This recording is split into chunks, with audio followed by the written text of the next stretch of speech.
Guys, Willie here with W.T.F car reviews, and today we're going to be reviewing the all-new 2024 Hyundai Santa Cruz Night Edition. And a big thanks to Brandon Hyundai for helping make this review possible. I'll leave a link to their inventory below, and if you're looking for a new car, SUV, or truck in the Tampa area, I would definitely recommend checking these guys out. And as most of you guys probably know by now, Hyundai released the Santa Cruz back in 2022 as their compact pickup, and for 2024, the Santa Cruz sees a few changes. Starting with all trims from the SEL Activity and up, now getting Hyundai's 10.25-inch touchscreen and dual-zone automatic climate control. Same applies to the Night Edition that you see here, which has always been equipped similar to the SEL Activity, just with black 20-inch rims and accents, running boards, and of course Hyundai's very powerful 2.5-liter four-cylinder turbo, cranking out a beefy 281 horsepower, 311 pound-feet of torque, made it to an 8-speed dual-clutch transmission and all-wheel drive. The Night Edition is actually the cheapest way to get into the Santa Cruz Turbo, with a base price of $38,210. What else we get for that money? Let's jump right in. So first thing we notice, unlike the SEL Activity or the SEL Premium, which is now the XRT that we will review on this channel shortly, we get black accents with a little bit of a shiny flare to it. We don't get the forward-facing camera that we had on the Limited that we just reviewed in this channel, but the light pattern is the same. We get the 4-piece LED headlamps, LED daytime running strip, and we have LED daytime runners part of the grille. You notice your radiator on the left side, intercooler on the right. Very bold styling, especially with the black accents. It would be nice to see what this truck would look like with the white paint color, but even with this black metallic, very clean design. The wheel and tire setup, we get these black 20-inch trims. That's why you go with the Night Edition. Very aggressive wheels wrapped in Michelin Primacy all-season tires, dimensions being 245/50 R20. So the 50 series sidewall should still keep the ride quality very plush. The Santa Cruz has really impressive ride quality. The Night Edition gets these running boards. I'm sure they'll continue along for the XRT. We get smart access for the driver and the front passenger, but unlike the Limited, there aren't touch sensors. You got to actually press the button to use the smart access. Not a big deal in my opinion. I actually prefer it with the button. This way I'll know exactly where it is all the time. We get blind spot monitoring on the glass. The glass is very large with some LED turn signals on the mirror itself. We get black roof rails up top, shark fin style antenna, sunroof out rear, same rear wheel and tire setup. The only difference is a smaller brake caliper. The gas cap is push to open, no easy fill. I'm pretty sure Hyundai says you could throw 87 octane fuel in for this 2.5 turbo, but as with most turbocharged engines, I probably stick with premium. Out rear, we get incandescent taillights, but it's a really nice overall design for the turn signals and reverse light too.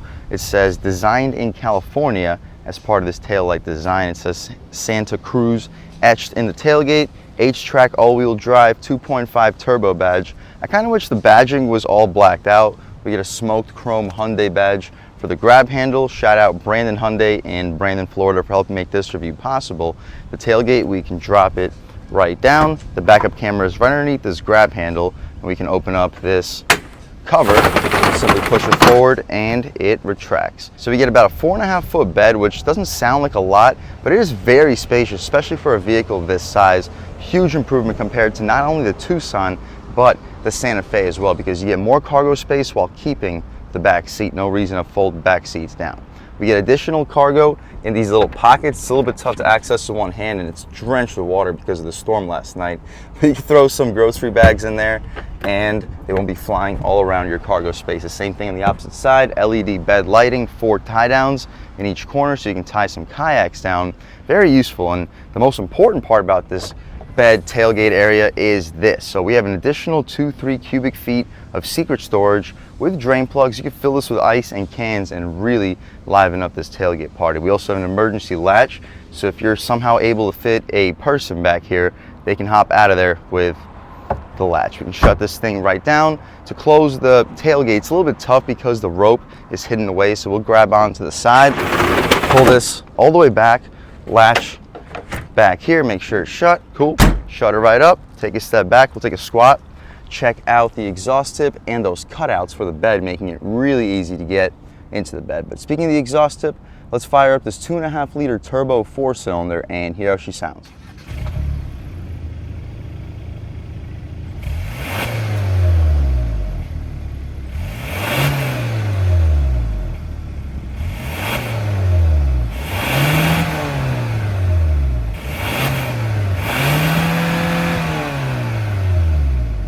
Alright guys, that was the sound of the 2.5 liter turbo 4-cylinder sold by Hyundai for the 2024 Santa Cruz Night Edition, and it sounds okay. It makes a very healthy amount of power at 281 horsepower, 311 pound-feet of torque. With all-wheel drive, made it to an 8-speed dual-clutch transmission. You can expect 0 to 60 around 6 seconds. I believe Car and Driver tested it at 5.9, which is a no-joke performance time, especially for a pickup weighing, I believe, over 4,000 pounds. Leave a link over here, show you exactly the curb weight. But what you see is basically what we get. This is a very powerful platform with a lot of space for the interior. One of the most practical vehicles overall per dollar. As far as the interior, we mentioned there's a couple of updates for 2024. Let's take a step inside and see what we got. Before we do that though, let's take a quick look at this window sticker for this 2024 Santa Cruz Night all-wheel drive. Standard features, as you see, basically the exact same as the SEL Activity, but we get the 20-inch alloy wheels, black accents, of course a 2.5 liter turbo 4-cylinder, which makes a lot more power with the dual clutch. So base price $38,210, $210 floor mats, $30 first aid kit, $80 cargo net for the bed, $1,335 destination charge, totals us out a tick under 40,000 bucks. Fuel economy, 22 mpgs, 19 in the city, 27 on the highway. Taking a step inside, so just like the SEL Activity package, we get the hard plastic up top and in the center, but the piano black and aluminum outside of it. Hard plastic for the center too, aluminum door handle, gushy soft leatherette armrest though. We get 2-window auto one touch up front, power windows out rear, solid storage, 4-way adjustable mirrors, and a very solid amount of storage down below. You'll easily fit a foot long. We don't get the Bose sound system like we get on the Limited and some SEL Premium trims, which are now the XRT. I keep calling them SEL Premium. Hopefully we get the XRT on this channel reviewed very shortly. One thing that we get here that we don't get on the SEL Activity is these leather seats with 2-way lumbar control, fully adjustable. You can recline, drop lift, and slide. They're heated seats, not ventilated like they are on the Limited, but still very nice to have. These running boards, however, they aren't the most useful unless you're a very short driver or passenger. This isn't a very tall vehicle off the ground, nevertheless. But taking a step inside, foot on the brake, engine start stop, and everything fires right to life. But first thing we notice is the steering wheel. We don't get the leather wrapped steering wheel. That's one complaint that I have. At this price point, creeping up towards 40,000 bucks, it would be nice to get the leather wrapped steering wheel on all Santa Cruzes with the turbo. We still get the aluminum paddle shifters on all turbo trims. On the left side of the steering wheel, voice commands, AM, FM, Sirius, volume and skip controls. You can hang up and answer your phone calls and favorites. The horn area is rubberized. The horn itself, loud and aggressive. People should be getting out of your way. On the right side, radar cruise control with the adjustments up top as well, and the infotainment adjustments in the center.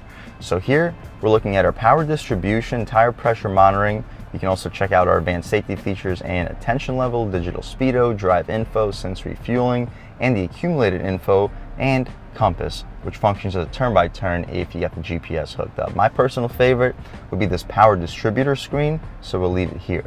On the left side, 160 mile-an-hour speedometer, tacho, so about 6,500 RPM. It's not actually flickering in real life, that's just how the camera picks up the LED. Down below, we have the fuel level, temperature outside, and average MPGs for the trip. All the way to the right, we have the mileage on the vehicle. The stocks have a very satisfying click to them. We don't get the blind spot cameras that we had on the Limited.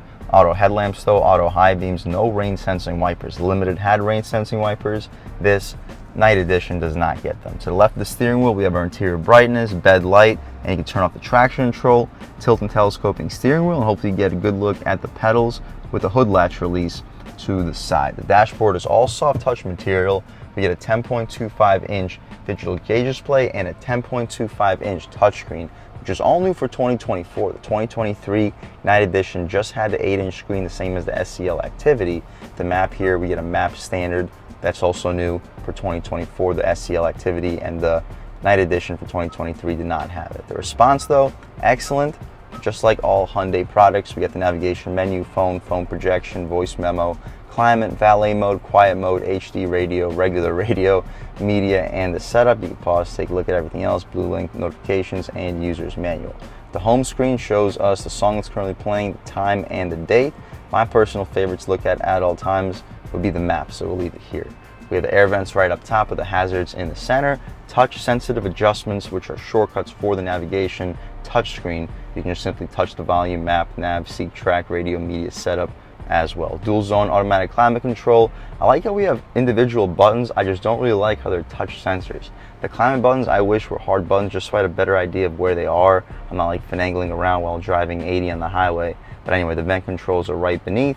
Down below, we get a wireless charging pad, a little bit of storage next to it, 2 USB 8 ports, and a 12 volt right in the center. Behind that, the gear selector is controlling your 8-speed dual clutch transmission. We can check out the backup camera real quick.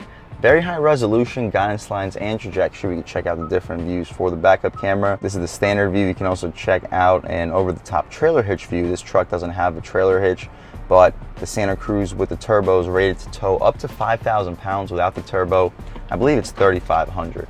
We get manual shift controls on the gear selector too if you don't want to use the paddle shifters, center differential lock for the 4-wheel drive system, drive mode selector, which not only changes up the steering and throttle response, it also changes up this digital gauge display. So this is snow mode, smart mode, sport, which changes it up the most, gives you a black background with some red accents, and normal mode. We'll start the review off in normal, transition to sport, and just see what the differences are.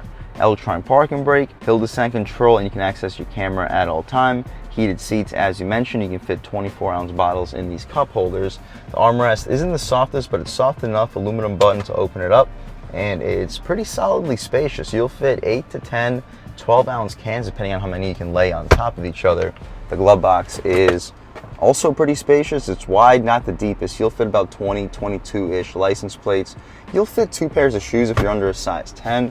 We get a basically frameless rear view mirror. It's not auto dimming like the Limited had, but it's still a pretty functional mirror with the dimmer flappy thing right underneath. The interior lights are LED. We get a sunroof here, standard for the night edition. We can poke our way out of here. We'll see if the sunroof goes out any further. It does not, but the shade should. Yep, poking out of here. It's a pretty nice day today in Brandon, Florida, sunny and 91 degrees. We can shut this roof right up. Leave the shade open so when we hop out back, you see how much light is brought into the cabin. That's about it though for the front seat of this 2024 Hyundai Santa Cruz Night Edition. It's a really nice vehicle with a lot of features. I wish it had a couple more luxury features like a soft padded armrest up top for the door panel, just some creature comforts for the price point. But overall, guys, this is a really nice truck, SUV, whatever you like to call it. Up top you get hard plastic in the center, and a hard plastic armrest. This is also a thumbs down. At this price point, we should get some type of padding for the back seat armrest. We get an aluminum grab handle, power window, and a cup holder. No storage compartment down below, but a little bit of storage right up top. The back seats are also leather. You can fold them up, which allows you to access a little bit more storage, some secret storage down below. Not enough space like a full-size truck to lay a sleeping bag. This is only a compact truck, but still very practical for what it is. The legroom, I'm a little bit over 6 feet tall sitting behind my seat settings, and I still have about an inch, maybe 2 of knee room. I could probably slide that front seat up a little bit more, but if I was over 6'2", 6'3", I'd probably want to sit behind the passenger after they compromise a little bit of space. The headroom is solid. I have at least 2 inches because Hyundai gives you a pretty solid cutout for where your head would rest. We get mat pockets behind both of the front seats. No air vents though. At this price point, again, I would like to see air vents. We don't get a center armrest, but this 5th window opens up, and the Limited didn't have an electronically opening 5th window, so I didn't expect the Night Edition to. It's just an overall complaint with the Santa Cruz because it would be nice to have the adjustment up front, because if you don't have anybody sitting in the back seat of your Santa Cruz, this window simply is not going to open. We can shut it right up though. Check out the interior light. It is also LED. We get a grab handle with a hook in the back seat. Nothing for the passenger, but that's about it for the inside and outside of this 2024 Hyundai Santa Cruz Night Edition. We'll walk around this exterior one more time because honestly, this is what you get the Night Edition for the extra rugged styling, but you don't want to pay the extra few $1,000s for the XRT, which again, hopefully we'll be able to review shortly on this channel. But for now, this is the most rugged trim you can get for the Santa Cruz until the XRT hits the dealerships. Performance-wise, both trucks should be just about the same. And speaking of performance, let's take this 2024 Santa Cruz Night Edition with a 2.5 turbo out for a drive and see what it's got. All right, guys, now we're just about seeing everything we need to see with the inside and outside of the all-new 2024 Hyundai Santa Cruz Night Edition. Let's take it out for a drive and see what it's got. My first impressions, though, as with a lot of dual clutch transmissions, you can kind of feel the engagement, which isn't the worst when it comes to just regular driving, but but for off-roading, it's nice to have that instant response that you would get from a conventional torque converter. One thing you get here is quite a bit of power. The pickup here is really impressive, and even though we have these bigger 20-inch rims, the ride quality is still excellent. About half throttle. Yeah, guys, this thing has a lot of power.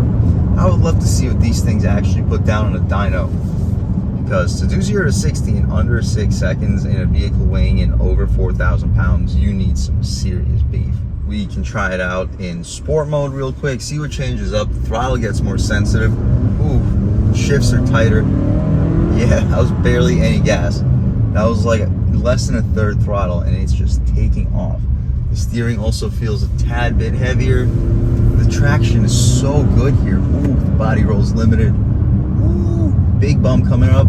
It stays very composed even through the turn. Wow, this thing can handle throwing it in. Ooh, more big bumps coming up. Guys, this thing can move. Boom, boom.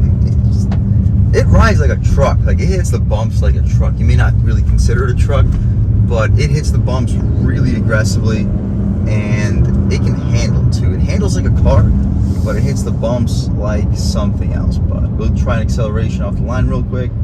Looks like a pretty smooth batch of pavement. We're not going to brake torque it because brake torque in this car is just about useless. But ready, on the gas, boost. Ooh. Yeah. This thing can move, guys. It feels like a 300 horsepower vehicle. It definitely doesn't feel like it has less than 300 throwing it in. Steering feels great. The body roll's limited. It hits the bumps, and you barely even feel them, guys. This is an impressive vehicle. One more time though, we'll step in the gas about half throttle. That's where this car really shines, the half throttle. Because once the boost kicks in, you don't need full throttle, you just need the boost. And right here, you look down and they're going way quicker than you think you are. The brakes also work very well. More bumps. I'm loving it. If you're looking for the cheapest way to get into a turbocharged Santa Cruz, I mean, this is it, and you still get a great value with it. All right, guys, set me out here. Oof. That's barely any throttle. I know you might be thinking I'm hammering on this gas, but I promise you, I am not. That's just how quickly this vehicle builds revs and builds power. If you don't believe me, take one out for yourself for a test drive. This is a quick truck. This feels definitely no slower than an F-150 with a 3.5 liter EcoBoost, and those things fly.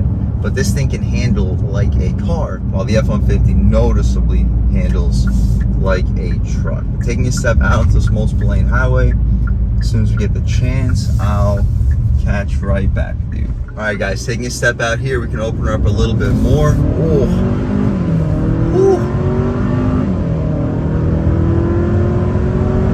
Yeah, you look down and you are flying. This thing is a powerhouse. It may not be as reliable as the naturally aspirated 4-cylinder with a conventional 8-speed automatic. I actually wish they gave us the conventional 8-speed automatic here, even for the turbo. I know the DCT is quicker, but I'm not quite sure by how much, because you don't get that instant response that you get with that 8-speed conventional auto. The shifts, yes, they're a little bit quicker, but the response is a little bit worse. So the overall trade-off, I'm not sure how much quicker the DCT really is, but I am sure the DCT is significantly less reliable. So I wish they put the conventional 8-speed in here. Maybe they will for the next generation, but either way, this is a really impressive vehicle. All right, guys, taking a step out here, still in sport mode. The steering feels really good in sport, and I like how you still are able to use your overdrive gears even in sport. There goes the dealer plate. But overall, guys, if you're looking for a small truck, you don't expect to really tow ever, you just want to be able to throw some stuff in the bed, the Santa Cruz is genuinely probably the best you're going to get.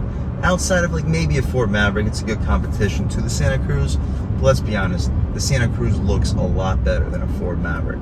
Are both cars relatively the same when it comes to acceleration with the turbos? Yes. Is the Maverick cheaper? Yes. But after seeing both vehicles face to face, it is definitely clear to say which one is the better looking one. For those of you guys who don't know, my girlfriend actually just bought a 2023 Santa Cruz SEL activity package, all-wheel drive, but since it's the 2023, she doesn't have dual zone automatic climate or the 10.25 inch touchscreen. But since she doesn't have the 10.25 inch touchscreen, she gets wireless Apple CarPlay and Android Auto, whereas this screen does not. But anyway, it's still a nicer vehicle in 2024. Hopefully she's not too pissed that she went for the 2023. The 2024 is about $1,500 more expensive. Same applies to the night edition because we're getting the same upgrades that the SCL activity package gets. But either way, guys, if you're looking for a truck just to put stuff in the bed, not to tow, I can't think of a better way to go, and I would definitely recommend checking out the Santa Cruz. If you need more power than the conventional 4-cylinder, definitely, absolutely check out the turbo. And a big thanks to Jonathan at Brandon Hyundai in Brandon, Florida for helping make this review possible. I'll leave a link to their inventory below, and if you're looking for a new car, SUV, or truck in the Tampa area, I would definitely recommend checking these guys out. And huge thanks to all of you for watching. I had a great time making this video. If you're new to the channel, please subscribe. If you've already subscribed, thank you so much. You guys know the channel is just not possible without you, and I really appreciate the constant support. But again, if you haven't subscribed yet, please subscribe. Leave a like too, it really helps me out, the YouTube algorithm. That's how these videos get promoted to new people. Leave a comment, let me know what you like, let me know what you don't like. Leave a comment, let me know if there's any specific cars, SUVs, or trucks you want to see reviewed on this channel, and I'll definitely try getting those videos for you ASAP. But other than that, again, thank you guys so much for watching, and I hope all of you have a great day.